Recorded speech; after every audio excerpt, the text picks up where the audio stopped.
आई नील ने मुझे नहीं, मैंने नील को बुलाया था।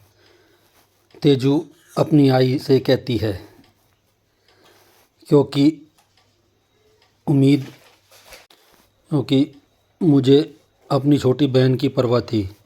मुझे ये था कि अगर मैंने नील को समझाया नहीं तो कहीं कोई गलत कदम ना उठा ले। आई, भले ही मैंने नील का प्रपोज़ल एक्सेप्ट नहीं किया हो, लेकिन एक बात मैं कहना चाहूँगी कि नील जैसा लड़का मिलना बहुत ही मुश्किल है। मुक्ता कहती है, भोलेनाथ का शुक्र है तुझे इस बात का एहसास तो हुआ। मुक्ता कहती है, नील लाखों में एक लड़का है। तो तेजू कहती है, लाखों में एक है तो मैं उससे शादी कर लूँ? मेरी पसंद कोई मायने नहीं रखती है। तो मुक्ता कहती है, तेजू, तू ऋतुराज के पीछे मत भाग। वो लड़का तुझसे कभी शादी नहीं करेगा। पहले की बात अलग थी, अब हमारे पास कुछ भी नहीं है, कुछ भी। ऋतुराज बहुत बड़ा सेलिब्रिटी है, बहुत बड़ा स्टार, और तू एक मामूली सी फ़ैन और कुछ नहीं, बस एक मामूली सी फ़ैन। मुक्ता तेजू को नील और ऋतुराज का बहुत फ़र्क समझाती है कि ऋतुराज एक दिखावा है, फ़रेब है, नील एक सच्चा आदमी है। लेकिन तेजू मानने को तैयार नहीं है। तेजू अपनी आई से कहती है, अगर आपको इंसान को पहचानने की इतनी समझ है तो आप बाबा को क्यों नहीं पहचान पाए? तो मुक्ता कहती है, मैं तेरे बाबा को बहुत अच्छी तरह जानती हूँ।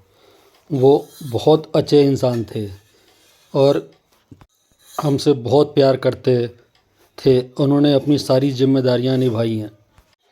तेजू, मैं अच्छी तरह जानती हूँ तेरे बाबा डरते थे, अगर वो मुझे सच बता देंगे तो शायद मैं उनसे शादी नहीं करूँगी, उनसे रिश्ता नहीं करूँगी। पहले तो मुझे नाराज़गी थी, लेकिन जब मैं यहाँ आई, मैंने यहाँ के हालात देखे, तब मुझे समझ में आया कि तेरे बाबा ने इतना बड़ा झूठ क्यों बोला, इतना बड़ा सच मुझसे क्यों छुपाया।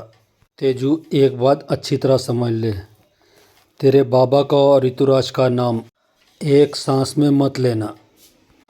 प्रधान हाउस में यश बाहर से भागता हुआ आता है और सबको काकू काका सब लोग बाहर चलो, जल्दी बाहर चलो चिल्लाता है।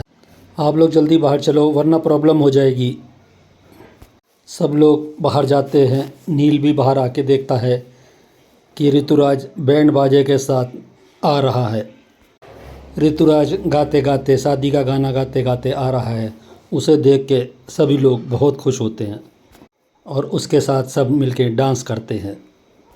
ऋतुराज सभी बड़ों के पैर छूता है और छोटू से गले मिलता है। लीना ऋतुराज से पूछती है, तुझे कैसे पता चला हमने नील का रिश्ता तय कर दिया है? तो अमय बताता है, उसका जासूस यश है ना, उसी ने ही इसे बताया और ये सारा बैंड बाजे का इंतजाम करा है।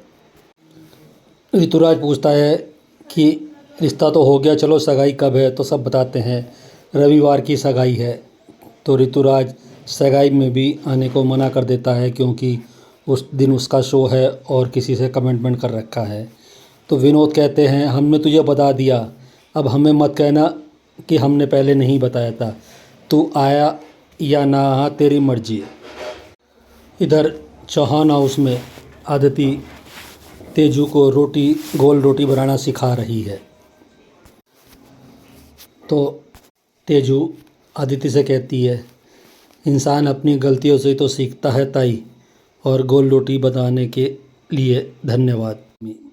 गलती जो तुझे काम करने के लिए बोला, मैंने गोल रोटी बनाने को बोला था और ये अफ्रीका का नक्शा बनाया है तूने। तेरी आई ने तेरे को कुछ नहीं सिखाया ना इतने साल? तेजू कहती है, वो इसलिए बड़ी आई कि मेरे आई बाबा चाहते थे मैं अपने म्यूज़िक पे और अपनी पढ़ाई पे ज़्यादा ध्यान दूँ, क्योंकि आप ये बात नहीं समझ पाओगे, क्योंकि यहाँ तो लड़कियों की पढ़ाई की कोई कदर ही नहीं है। यहाँ तो काबिल होने का मतलब है सिर्फ घर के काम करना। बड़ी आई, मैं ना इस घर में ढलने की कोशिश कर रही हूँ। कोशिश कर रही हूँ, ढल रही हूँ, और देखना बहुत जल्दी ना ये अफ्रीका का नक्शा ग्लोब बना दूँगी। तेजू, ये क्या तरीका है बड़ी आई से बात करने का? मुक्ता बोलती है। तभी तेजू कहती है, मैं कब तक सबके चुपचाप ताने सुनती रहूं? तभी आजी बोलती हैं, तेजस्विनी बहस मत कर, इस घर की लड़कियां इतना नहीं बोलती हैं। तभी तेजू बोलती है, लेकिन बहुएं बात कर सकती हैं, इसलिए तो बड़ी आई के मन में जो आए बोलती रहती हैं, फिर चाहे किसी का दिल दुखे या किसी को बुरा लगे। देखो आई कैसे मुंह चला रही है मेरे साथ, दांत भींचते हुए कहती है लक्ष्मी। अरे नागिन को दूध पिला रहे हैं हम। प्रधान हाउस में सब लोग बैठ के नाश्ता कर रहे हैं।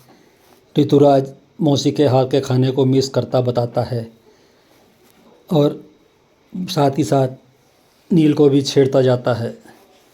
तो नील कहता है, मेरे पास घर वालों की पसंद को एक्सेप्ट करने के अलावा और कोई चॉइस नहीं थी। तो कहते हैं, ज़िंदगी में एक्सेप्ट करने और एडजस्ट करने के बीच का फ़र्क है, उसे समझना बहुत ज़रूरी है नील। जो लोग अपने जीवन में चल रही चीज़ों को एक्सेप्ट कर लेते हैं ना, वह हमेशा बहुत खुश रहते हैं। तुम एक्सेप्ट नहीं, एडजस्ट कर रहे हो। फिर भी मैं चाहूँगा तुम जीवन में हमेशा खुश रहो। जीतू की बात सुन के आलोक कहते हैं, पता नहीं कभी कभी समझ नहीं आता कि दादा ये बातें क्यों कर रहे हैं और क्या बातें कर रहे हैं। हम सब भी तो नील का भला ही चाहते हैं ना। लक्ष्मी तेजू से कहती है, ज़्यादा बोलेगी तो एक लाफा मारूंगी मैं। ये मारो, कल काका ने हाथ उठाया, आई ने भी उठाया, आप भी उठा लो, आप भी अपनी भड़ास निकालो, आओ मारो। तभी सतीश, ए लड़की ज़्यादा जवान मत चला तो, कल के मैटर में तुझे अभी तक क्लीन चिट नहीं मिली है। कल जवाई बाबू सामने थे इसलिए चुप रहा मैं।